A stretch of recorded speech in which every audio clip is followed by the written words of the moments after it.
The term polymorph from Greek literally means many forms. In programming, the term polymorphism refers to the situation in which operations or functions can accept a varied number of inputs and or varied types of inputs.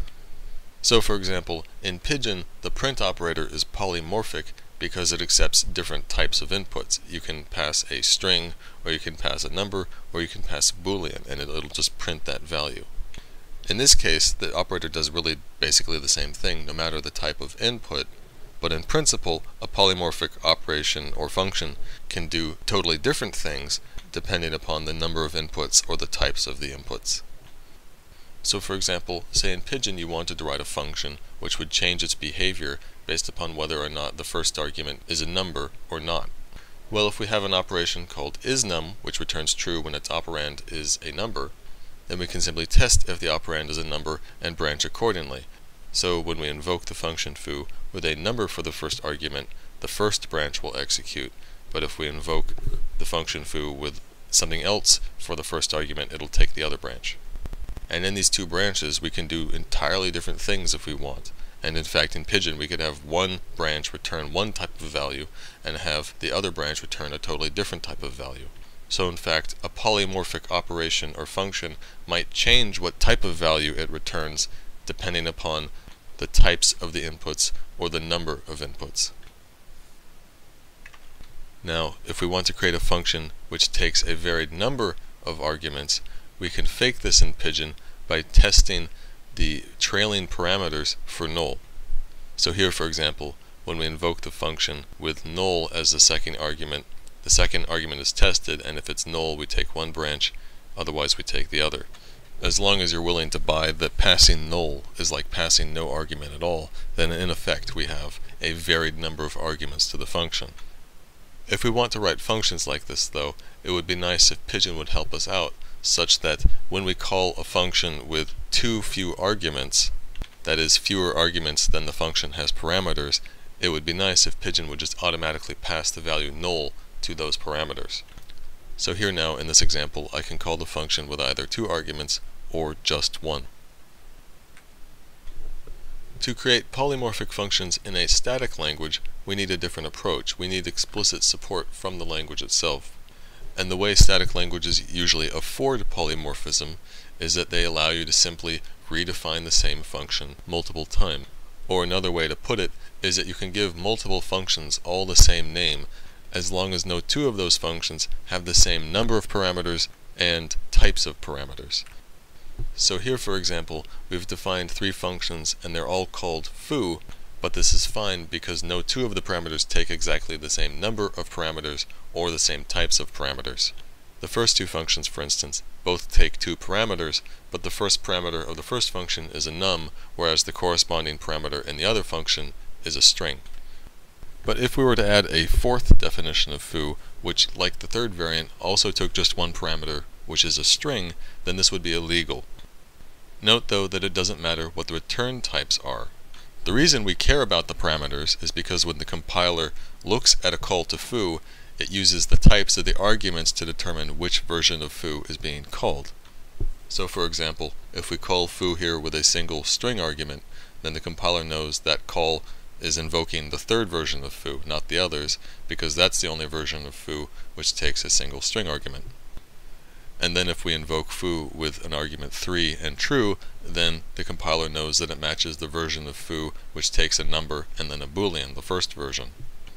And finally, if we invoke foo with a string and then a boolean, we're invoking the 2nd version of foo, because that's the version which matches.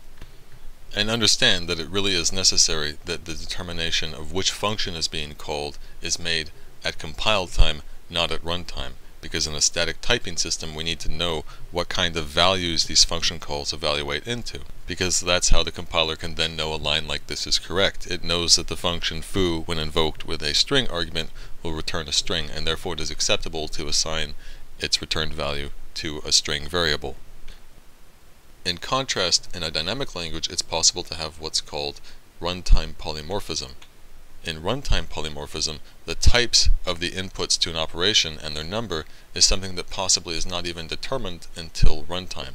When the code branches one way, the input may be one type, but when it branches another way, it may be a different type. Here, for example, when we invoke foo with an argument from a variable bar, well, what the type of bar is might change at runtime. Bar starts off with the value 4, but if x is true, then bar is going to be assigned a Boolean value, false. We can't do this in a static language, because in a static language we can't assign different types of values to the same variable. Similarly, whereas in a dynamic language, this operation ACK might, at runtime, decide to return different types of values, in a static language, all operations and functions are fixed in what type of value they return. So this invocation of ACK is always going to return the same type, and so this invocation of foo is always going to have the same type of input.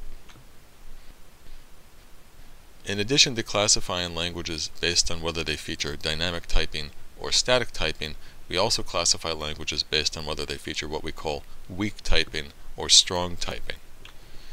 In a weakly typed language, it's possible to treat data in any way you want. That is, you can take the individual bytes and do any kind of arbitrary manipulation.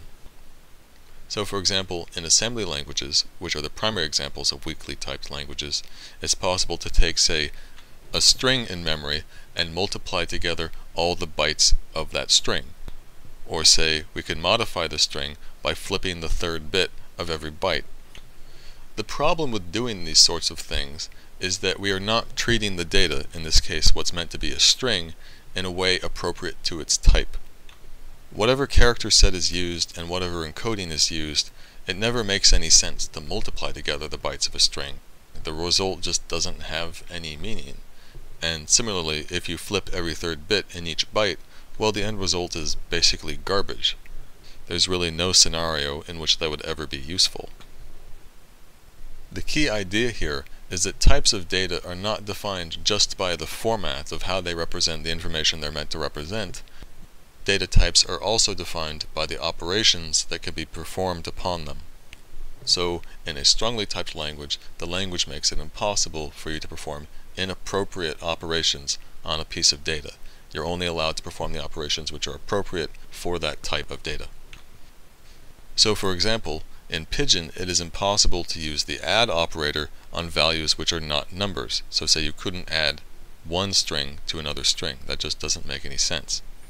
Because Pidgin is a dynamic language, this type error is not going to be caught before the program runs, but once execution reaches that add operation with string arguments, the interpreter detects the problem and doesn't allow the operation to actually go through. Instead, the illegal operation causes an error and the program aborts, and you see an error message telling you that there was an invalid operation. So be clear that dynamic languages can be strongly typed languages, and in fact, the large majority are strongly typed. Most high-level languages are strongly typed these days. The only exceptions are mainly C and C++. A language is strongly typed as long as it makes sure that inappropriate operations never actually execute. The philosophy behind this is that a language should not allow programmers to do something they would never want to do, because then that just leaves the possibility that they might do those things on accident.